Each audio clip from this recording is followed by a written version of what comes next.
Is-sena l-oħra Malta reġistrat 221 megawatt f'sistemi ta' pannelli fotovoltaiċi imqabda man netwerk ta' distribuzzjoni tal-elettriku nazzjonali li flimkien qed jiġġeneraw elettriku għal aktar minn 80,000 dar minn enerġija nadifa.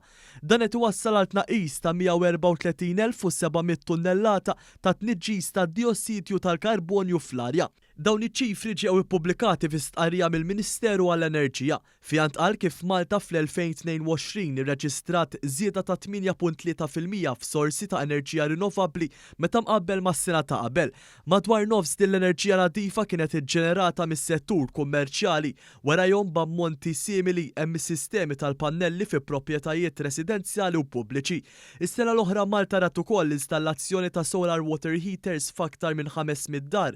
Dan ukoll qed iwassal għal tnaqqis kbir fil-konsum tal-elettriku meħtieġ biex jissaħħa l-ilma b'appoġġ dirett mill-Gvern ta' aktar minn 716,000 euro. Ġew installati wkoll 99 heat pumps b'sistemi li jsaħħnu jkessħu b'effiċjenza filwaqt li jnaqsu dipendenza fuq sorsi ta' enerġija tradizzjonali.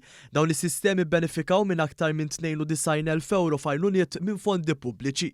Fl-istess sena Malta reġistrat ukoll rekord ta' 516 l-applikazzjoni għall-installazzjoni ta' sistemi ta' batterji għal ħasna tal-elettriku minn sorsi ta' enerġija rinnovabbli.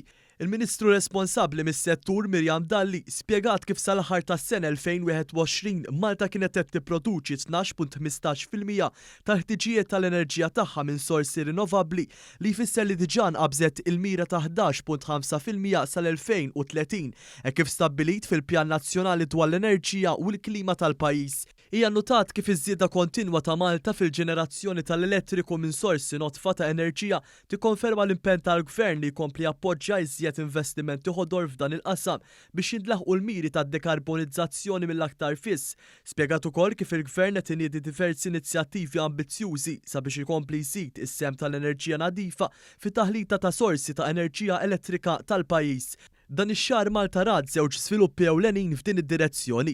L-ewwel wieħed huwa l-investiment ta' 47 miljun euro għall-iżvilupp ta' żewġ impjanti kbar tal-batteriji għal ħażna tal-enerġija f'Dellimara u fil-Marsa u l-ftehim bejn Malta u l-Libja biex jiġi mistħarreġ il-potenzjal ta' interkonnessjonijiet ġodda ta' enerġija nadifa bejn iż-żewġ pajjiżi u l-kumplament tal-Ewropa.